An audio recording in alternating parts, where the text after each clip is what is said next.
Hey everyone, welcome to the Digital Devils podcast, your source for all things in gaming, whether it be news, information, speculation, and so much more. I'm one of your hosts, Mr. Cool, and I'm joined by my two co-hosts, Hunter and Fallen. How's it going, guys? What's up?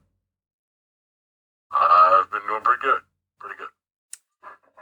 Alright, so just in case anyone missed it last week, I'll just quickly mention that we are no longer a DMC channel anymore. Since there's nothing currently going on in the DMC franchise, we thought it would be best to cover gaming in general. We will be back with DMC content once there's actually more going on in the franchise, but as of right now, we're going to cover all the latest news in gaming each week, along with different types of segments and topics. Also, like I mentioned, this is now the Digital Devils podcast.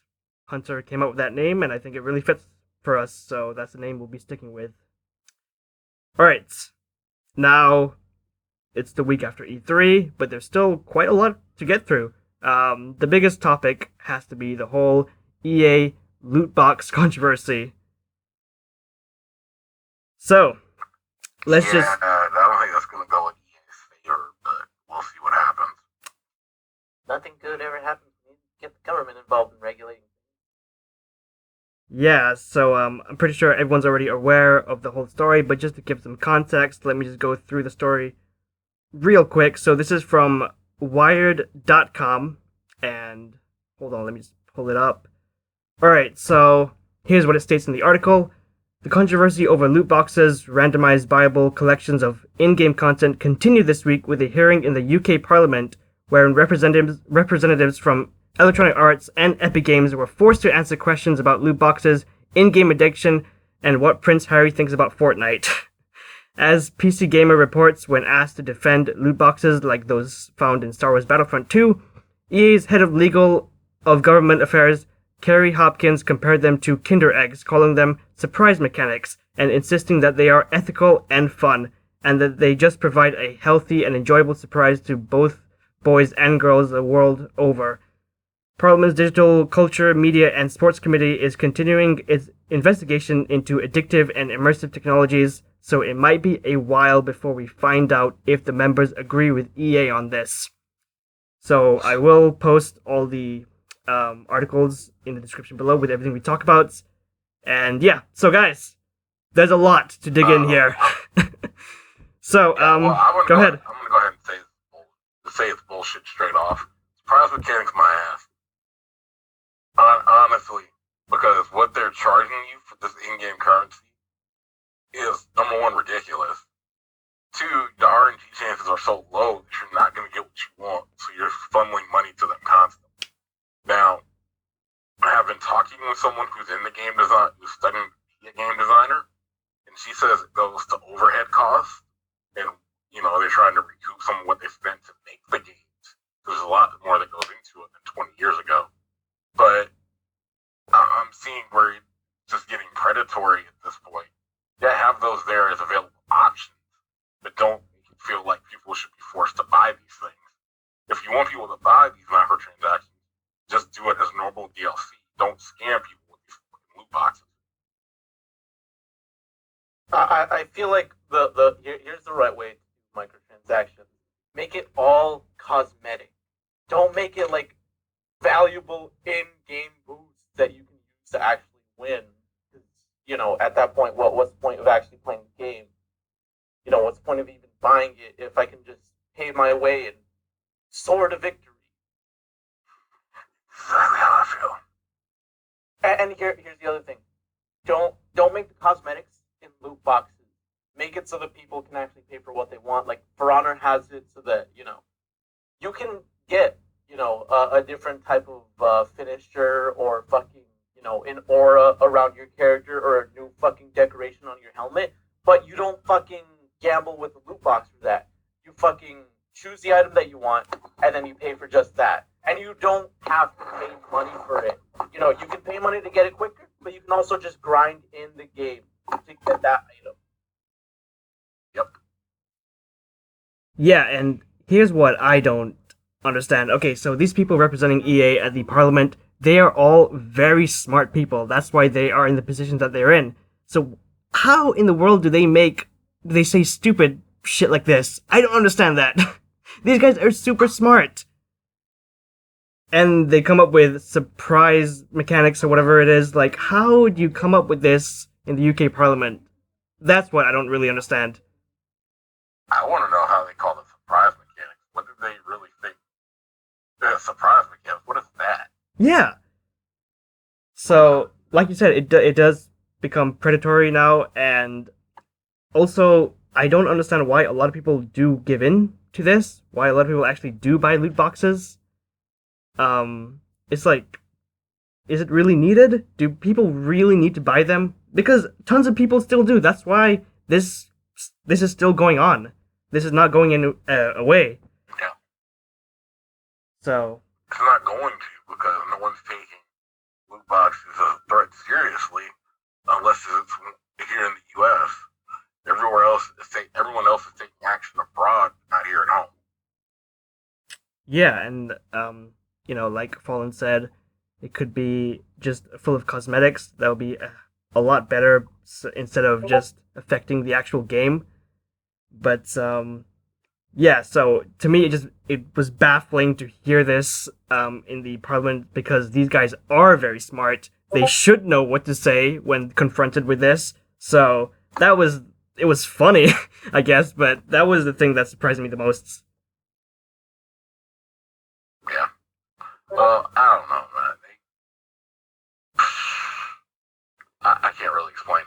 And yeah, they did say they're going to continue their investigation. So what do you guys think is going to actually happen from all of this?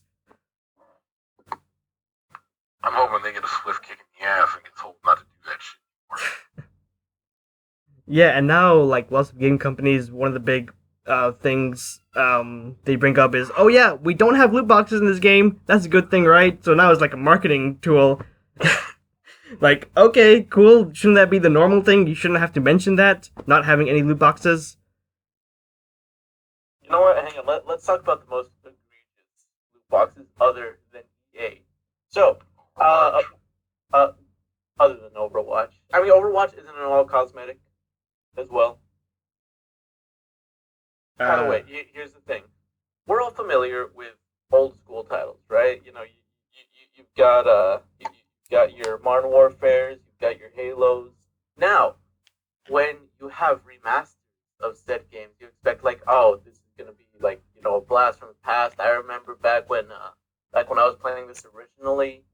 Modern Warfare has a remaster, which by the way was for free, PlayStation Plus, a month or two ago. Yeah. I finally played it, and I'm like, oh, I can't wait. I'm gonna see everything remastered because I didn't want to buy Infinity Warfare. Why? And when I loaded in, sure enough, in the multiplayer, they've got loot boxes now. Yep. Reasons? Money.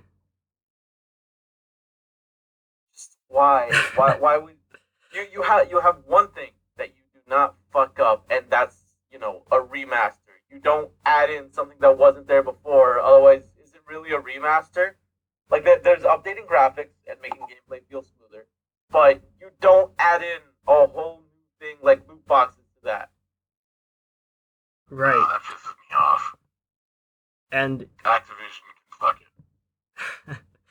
and even a single player game like Shadow of War had loot boxes in them, which was like, really? I never used them, but it was there, and you probably need it the most near the end of the game.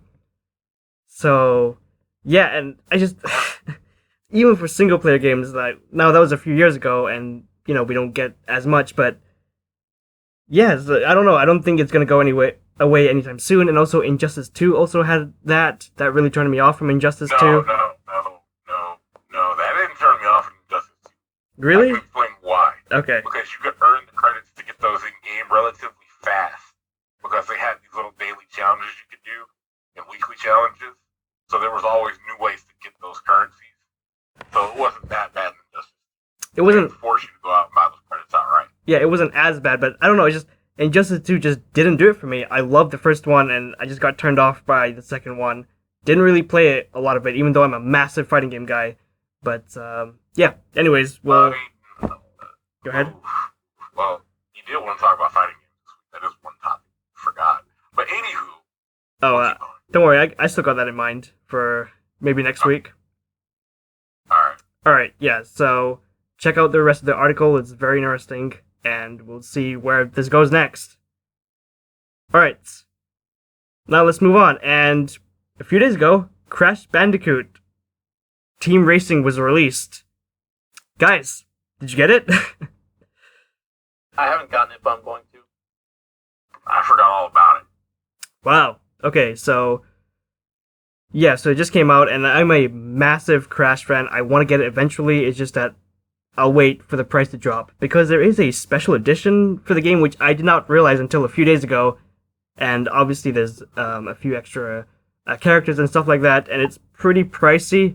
So I'll just wait until it drops in the PS Store, the price, and yeah, then I'll have to get it. So with Crash Bandicoot coming out, there's some issues with it, specifically online. So here is what's stated in the IGN article.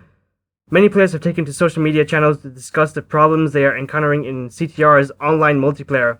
As demonstrated by a video linked on Twitter, players are seemingly disconnecting and disappearing off the track. Other players on Reddit have posted about similar issues, including descriptions of player models not being synchronized to the minimap and every other player leaving the race, defaulting the remaining player to first place. And the developers did, they did acknowledge this on Twitter. So this is from Beanock's official Twitter account. As CTR Nitro Fuel launches globally and our online service ramping up, we are monitoring feedback and making adjustments to the game. An immediate fix is in the works to address the online multiplayer experience. We appreciate your patience and we will keep you posted. So, this is... Man, this is nothing new for a racing game. Or an online game. The most recent... Yeah, it's nothing new for racing games in general. The netcode is one of the hardest things to keep stable in something in a game like this because there's so much going on, especially when everyone's moving at the speeds that they are. This happened in like Need for Speed all the time, way back in the day when I played it online. So this is just stuff they can iron out pretty easily. Hopefully, it doesn't last more than a week. Yeah, and this is why people should just probably wait until getting a game that's used for online. Like, just wait for a few weeks, and then it'll. Well, here's my argument as to why you should. Well, yeah, why there does need to be people who get it early, because then you're a part of the people who you have to point out like, hey, it's broken, or this doesn't work, or this happened. The more feedback that they can get, the more likely that a problem can be highlighted. Unless it's a game like Anthem, no one wants to play that. Yeah, it's just a horrible game in general. Yeah, and this happens like with Call of Duty every year, right? It happens with. I feel like it happens with most online games. Let's take For Honor back when that first released. Fucking God, the multiplayer, joining online, garbage. Dropping out all the time, fucking so many error codes. Or GTA, when that released all the way back. In addition to all the hackers that existed on there, that there was also just connection issues in general, or a fucking an error where your progress was never saved to the Rockstar servers. And so if you got disconnected, which happened a lot, you could lose a lot of the progress that you got in terms of like progression for your online character. So I mean, it's nothing new. Is it something that needs to be fixed? And we should have working launch date. Yes, but I mean, it's nothing new. Right, nothing new, and the thought of playing Crash Team Racing online sounds really fun. So, go ahead. It's a return to form. Car racers aren't really a thing anymore. That's pretty sad. Yeah, that's true. And honestly, I am a big Crash fan, but Crash Team Racing I've just never been connected to as much as some other Crash games. So that's why I can hold off on it. I'm waiting for, like Crash Wrath of Cortex or something like that. But yeah, so eventually I want to get this. I want to play online, see how it goes. It'll be really fun. And when are we going to get a brand new Crash game? A brand new Crash game that is not a remaster. I don't know. It depends on when Naughty Dog wants to stop shoving The Last of Us down our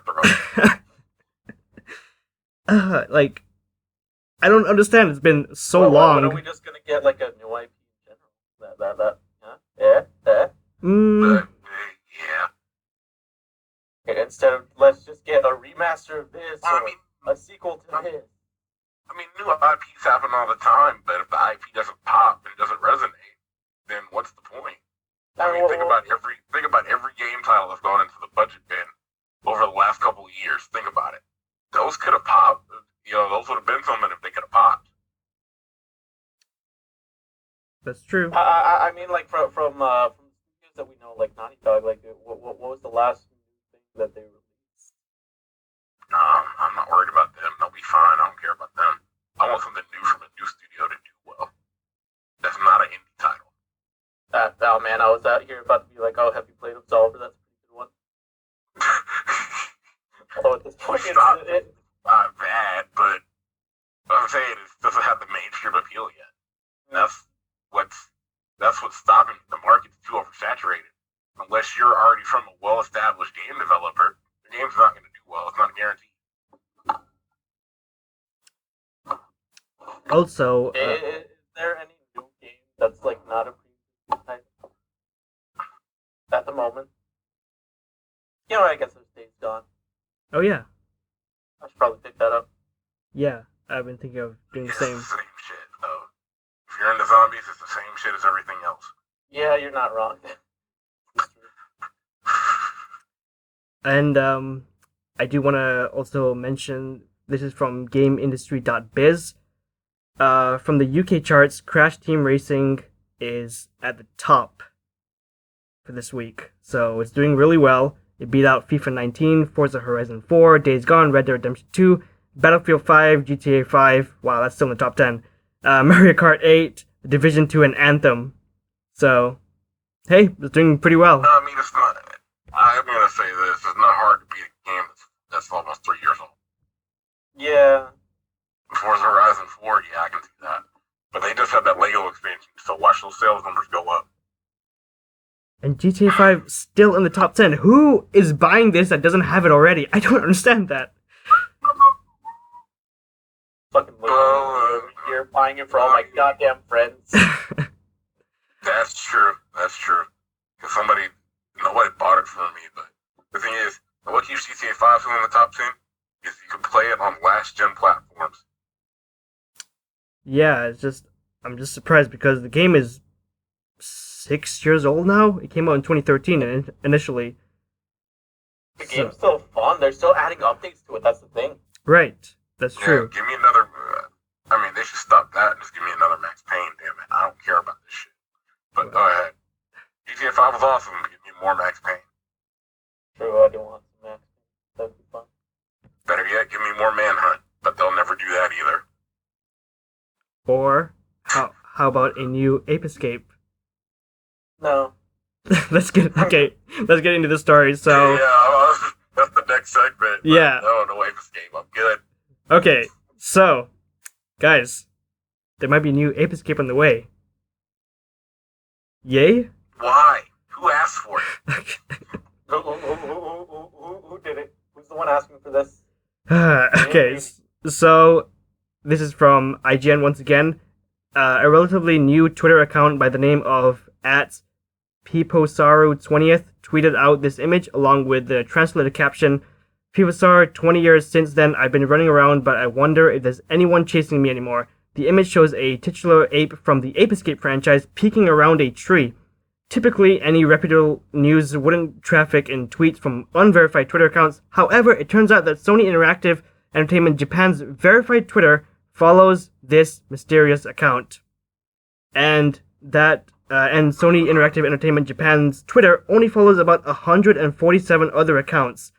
So it's possible that Sony is interested in making a new installment of Ape Escape or possibly a remaster or remake of a previous installment in the series. Just give me a remaster. Don't give me a new one. Because, again, no one asked for a new one. Don't give me either. Guys, it's, the whole... Damn. It's the whole nostalgia factor, Yeah, well, unless you're going to give me an updated PlayStation 1, don't give me that. Okay, what's up with all this hate for Ape Escape?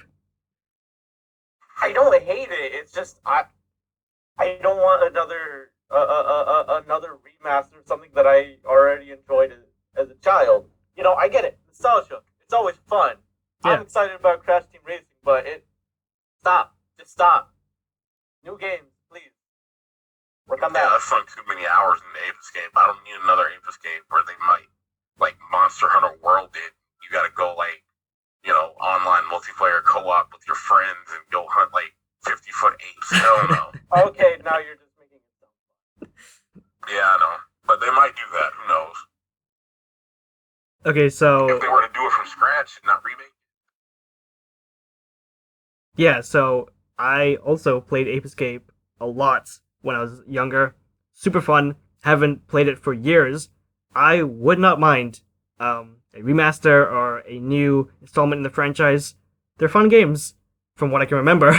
And, yeah, so I have no problem with this franchise coming back. Everything does come back eventually, and it's been years since there's been a new Ape Escape game, so maybe it's time. Maybe. Let it die with grace. Damn it can never die. They can give me something else. They can give me a jumping flash, or they can give me freaking Ape Escape, so whatever. And like we just talked about, Crash is doing very well. And yeah, sure, Crash is more popular than Ape Escape, but hey, maybe I'm pretty sure there's tons of people out there that would love to pick up a remaster of some of the first few games. Yeah. I don't know. People are weird. Some people like things well beyond their expiration date. I'm sure there's people that still like Sonic. Oof. Oh, God. I do. No, I have. Don't remind me. Anyway, moving on. Hey, I still like Sonic. I think he's a cool ass character. No, this could be my edgy boy Shadow. Alright, let's move on, and let's talk about Avengers. So, apparently, this will be Crystal Dynamics' biggest game, which is not a surprise. So, this is a quote from Crystal Dynamics themselves. From our side, it's the biggest thing that we've ever done. We now have 5 studios working together to pull this off. Crystal Dynamics at Redwood Shores, we opened a new studio in Belouve called Crystal Northwest. We have our partners in the Netherlands, Nixus, which has a big team of people who we worked with for 20 years. So, yeah, 5 studios are working on one game. I feel like that's not an accomplishment. I feel like that's worrying. So Alright. when you have so many people's hands in something, the product tends to get you, Captain Marvel. But, no, well, here's my thing. It's like, dude, you can handle this with probably 2 or 3 development teams. You don't need 5. That's resources that are being wasted, at least somewhere. There's too many egos that are going to get in the way of this project. You might suffer because of the other studios. You never know. Yeah, and I think what they need to be trying to sell us on is gameplay, but they don't see it. also, they did state that they wanted to go beyond their previous boundaries with Marvel's Avengers, which is why they expanded to 5 studios for the game. With that came dozens of internal changes, such as workflow and the entirety of the creation process. And here's a quote. We've had to change how we work, how we are organized as a team, the number of people we need to do this, the number of external partners. We've had to go hire experts, who is our creative... we had to go hire experts like Sean Eskeg, who is our creative director. He told stories for Uncharted and The Last of Us. We needed him to help tell this story. So, taking inspiration from Naughty Dog. That's good. Yeah. For story, that's Well, I good. mean, he's not even probably it's not even from Naughty Dog. It's probably just this guy striking out on his own. Right. You know, guys are known to bounce between projects. They're not doing anything. And they continued in the article. They explained they specifically looked for experts in their respective fields, such as God of War's Vince Napoli.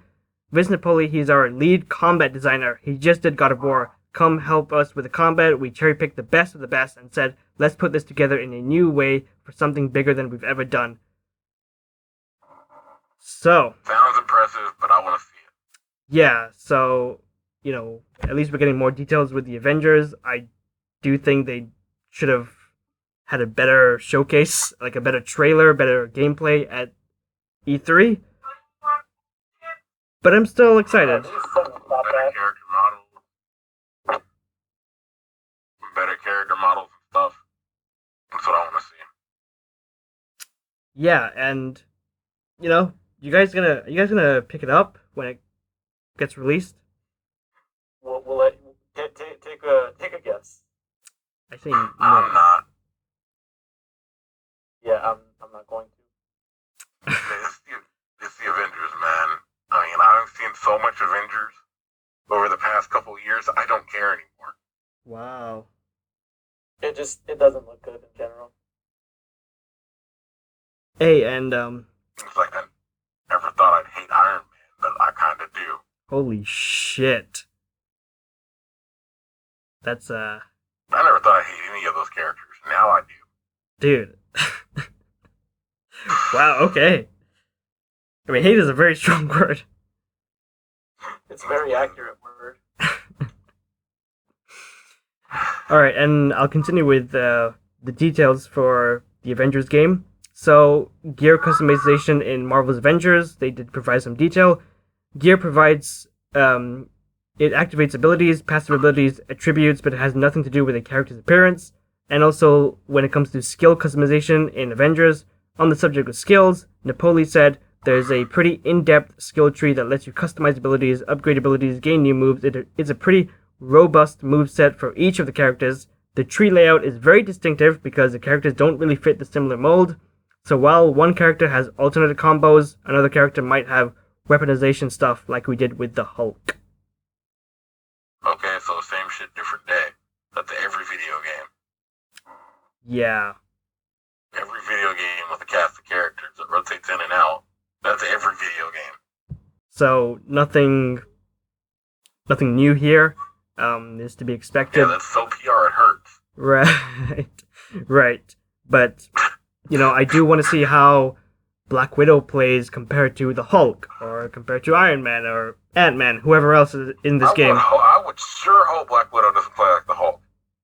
Yeah, that's obvious. Yeah, see, this is the whole rant section in its own. See, this will get me going.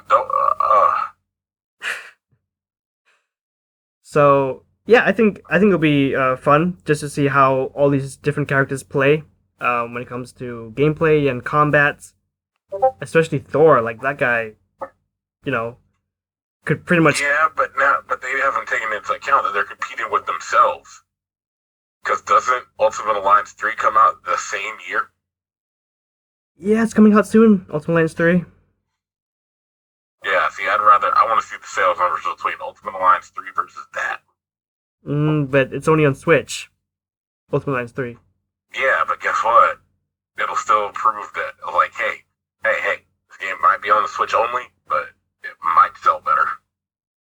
Yeah, well, I mean, right, you have to take into account, like, the amount of people who currently want a fucking Marvel Avengers game versus people who Ultimate Alliance, pre-existing property, something that people enjoyed, and we're getting another one, even if it's only on one console. People aren't going to buy the console just for that, but the people who have the console are going to be like, oh, I remember that when I was younger. Yeah, they're going to do that, and plus it's more recognizable heroes. You're not just playing as the Avengers themselves.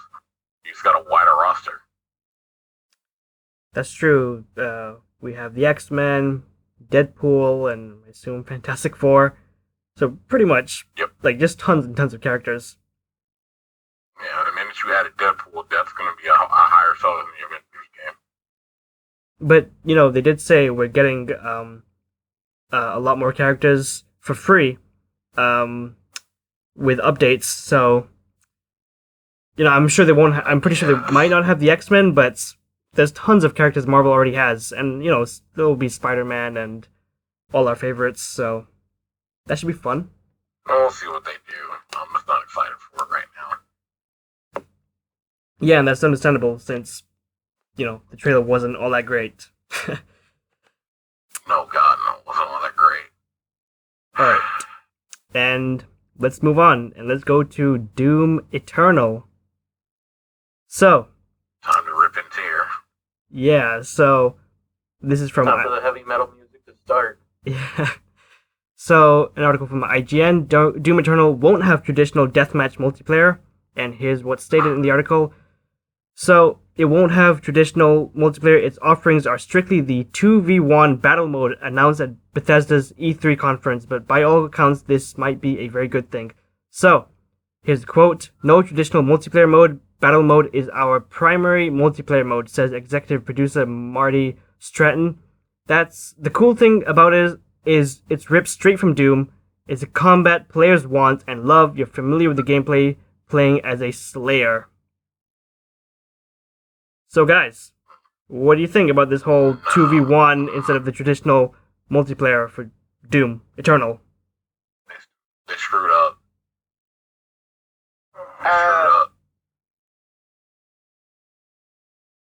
I never played Doom here, so I mean it doesn't really matter to me. I'll probably try it. No, they're strayed so far away from what made Doom fun, especially its original multiplayer fun, which was killing other people later, in a deathmatch. But whatever, go for it. And move faster, anything else was more challenging. Now they just ripped that challenge away. Okay, so I'll continue with the quotes. "When you look back to Doom 2016, says Stratton, we kind of did something more traditional, skill versus skill, Twitch versus Twitch. It didn't have any of the components of Doom that people loved from the campaign. It didn't have the Slayer or demons in a meaningful way. It just kind of fell flat, so we really flipped the script on it and decided we need to develop this internally. We need to pull it from what Doom is all about, demons versus Slayer. In 2016, we discovered we need to lead and not follow. In the single player, we led and we owned it. We made a Doom game. We didn't necessarily care about the trends or anything. In the multiplayer, we took a little bit of this and a little bit of that, and it became obvious to fans and obvious to us. That's not what we wanted to do. We developed Doom Eternal's multiplayer internally, and we really focus on making the best multiplayer possible. It feels like Doom, but with our friends." Obviously, what else is he gonna say? Just like you said, Hunter, it's just the same old PR stuff. But hey, I haven't played Doom, so the recent one. So yeah, I don't. No, I'm just an FPS guy. I don't play it because of the 2v1. It reminds me of Evolve, and that got nowhere. Oh god. Look, hang on. The whole concept of Evolved, I love that concept when it came out, but in execution, it really, they couldn't hack it. But here's the thing with Doom. If you want to, if you really wanted to be like, oh, look, with the friend, then just, make an optional, campaign mode that you can do with your friend. Yeah. I remember once upon a time, I watched the Let's Play of two people playing Doom together, and they were able to work together. Was it still challenging? Fuck yeah, it was still challenging as fuck for them, but, that sense of accomplishment of, oh, me and my pal went through the entirety of the game together, we did it. Yeah, that would be fun. Co-op campaign. That would actually be really fun. Yeah, I'll love to do that. We don't really get a whole lot of that in general anymore, so. Nah, not couch co-op anyway. Right, yeah. A Way Out did it. Right, that was the first thing that came to my head as well. Like, I would love to see more of that. But. I'm sorry, I'm drifting on this topic. I don't have any really concrete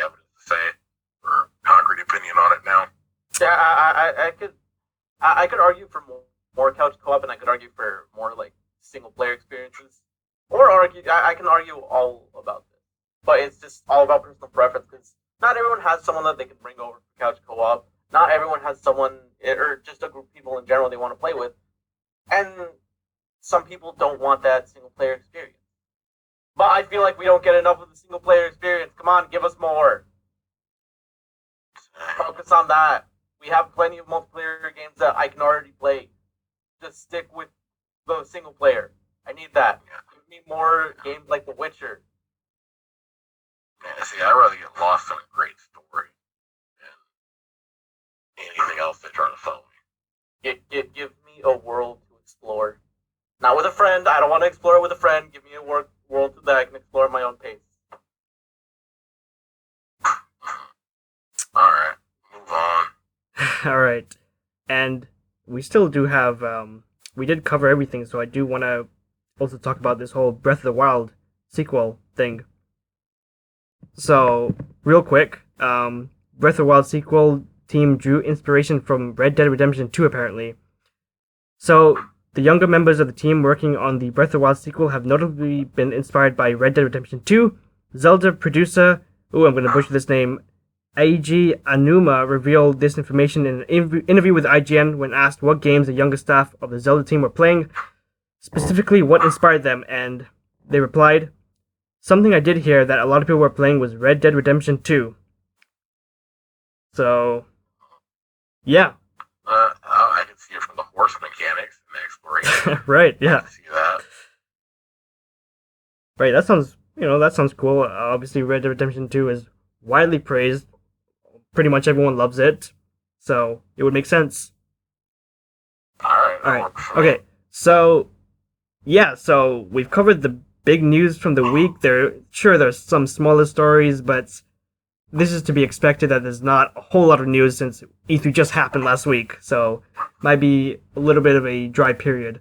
But we're moving on, and we're gonna talk about fanfiction. So this is one of the one of our segments of the week. So we're gonna go through fanfiction every single week. And hey, this is not to mock fanfiction. This is not to make fun of it. This is a celebration. This is We all celebrate in different ways. right because people are so creative out there, and we want to just give some love to them. So we want to highlight.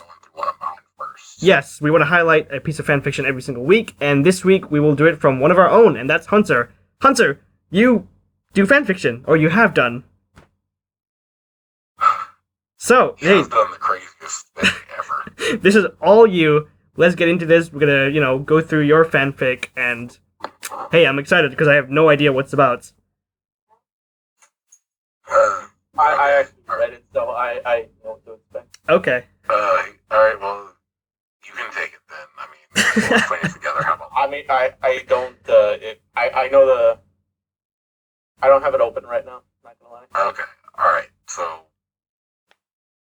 I thought it would be cool to, make a Halo crossover story that was a little bit different. Everybody was crossing it over with, Star Trek and Star Wars and a bunch of other stuff that didn't really matter. Right. So I decided to pair it with Devil May Cry and thought it was going to be pretty fun. But here it is 2 chapters later, and I haven't written anything more of it. I kind of let it sit there. All right. Found it. There we go.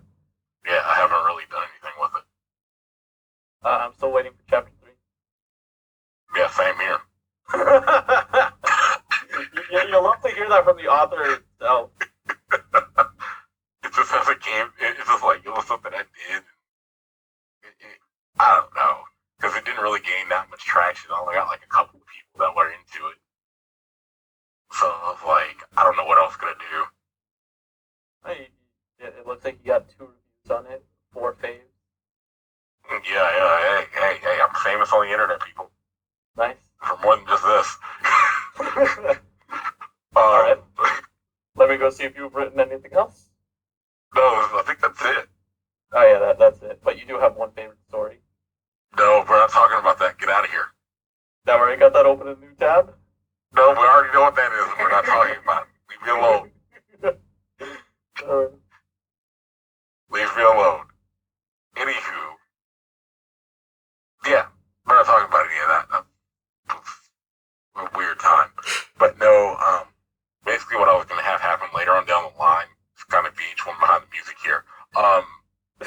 on down the line, I was gonna have like these do the recreation of the Spartan 2 project, but doing it a different way.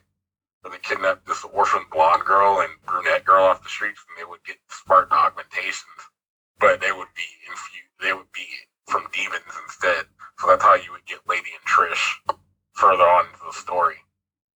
So yeah, it was really going to be tied to both universes. It really wasn't going to be a fly-by-night thing. I actually had a plan, but I just never did it. Yeah, I'm glad that we got this behind the thing. Yeah, then later on, the bosses would become devil arms, but instead of becoming traditional devil arms, they would morph into like pieces of armor. So when they went into Devil Trigger, it would look like the Spartan armor from Halo. Ooh. But they would have the magical properties. So say you had Garyon, it would become like Garyon would become like boots that could help you manipulate time. I like this. I like this. Yeah, it's nothing like I said, this is all like planned out, and I just never finished it. I mean, hey, we gotta read what you have done so far. Holy shit! No. Yeah, no, I mean that's the whole point of this. We gotta actually read it. Someone has got to read this. All of Woodland. No, don't do it. Stop it. I mean, I've already read it myself. I read Well, just put the link in the description. Just do that. All right. Can we get It's taste? It's still nervous, putting that out there. It's not having finished. On the holographic.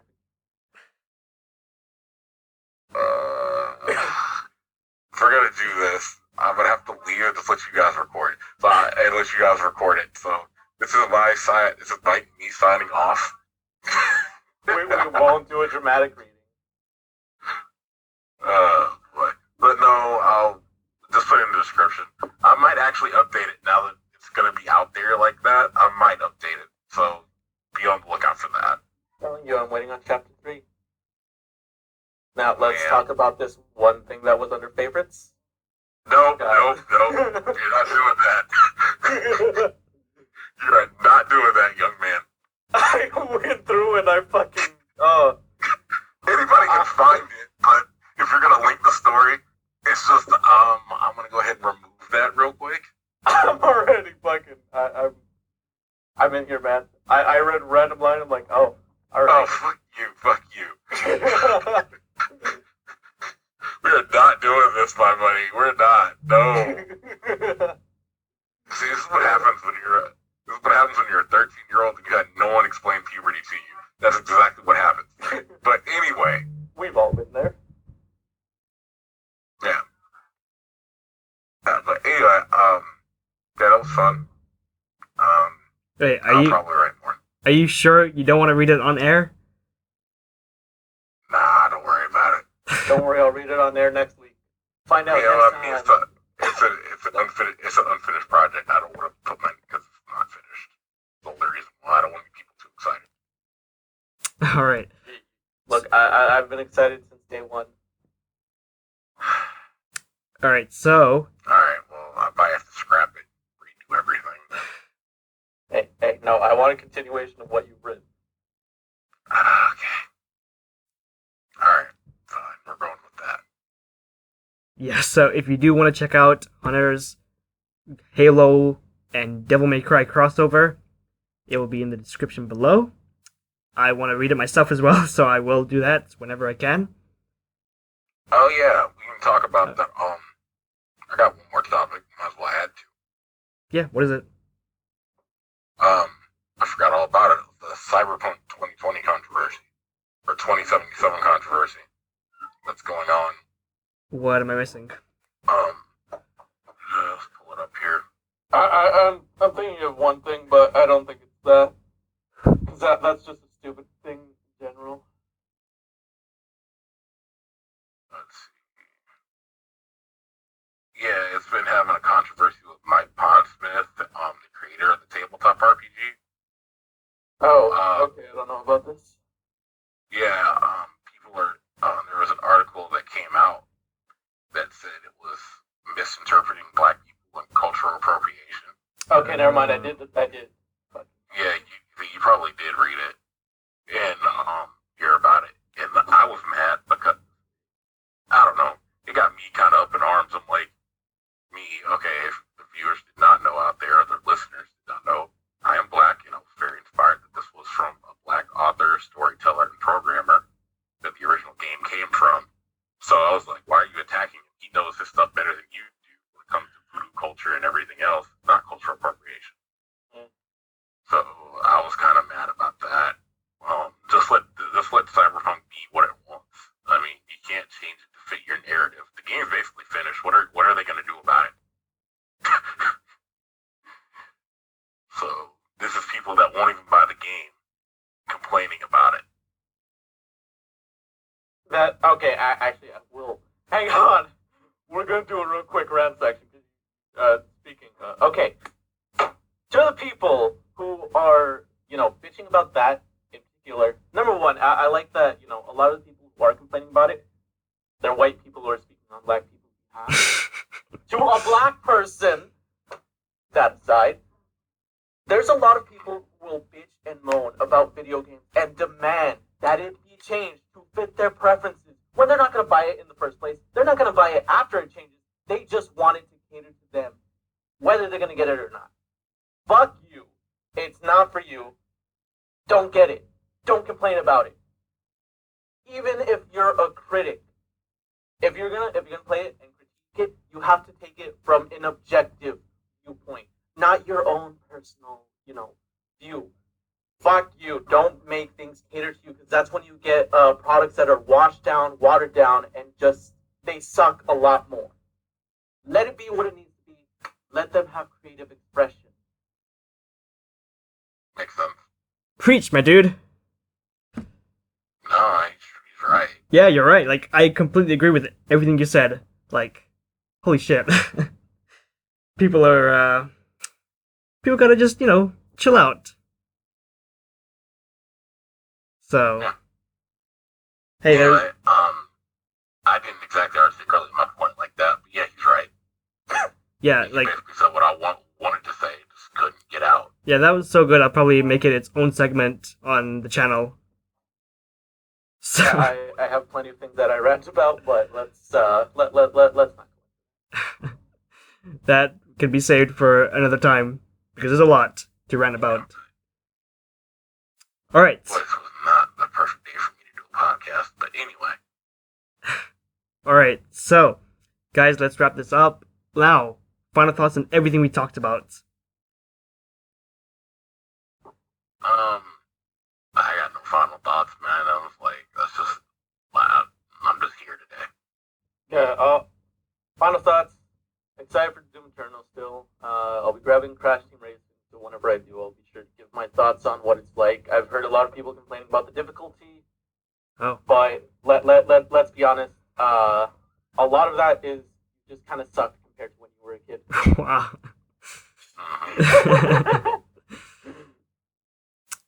Yeah. That's all I got. Alright, and hey, I'll be the one to say, I'm up for an Ape Escape. Whatever happens in that franchise next, I'm up for it. And yeah, I will pick up Crash Team Racing. Not anytime soon, but maybe within the next few months. I can wait for that. And hey, EA, get your shit together. That's all. That's all. So, Yeah, you've been telling them that for how long? yeah, pretty much forever. Exactly. If they haven't done it by now, it's not happening. Unfortunately, but we'll see how this whole thing plays out with the whole UK Parliament thing. But anyways, thank you so much for listening to the Digital Devils podcast. Every single week, we'll try to be as consistent as possible, bringing talking about the latest news in gaming, and also so much more with rant segments, fanfiction, and whatever else. So yeah, and also if you have a friend that's big into gaming, tell them about the channel. It will really help us out. So thank you so much, and come back next week for more.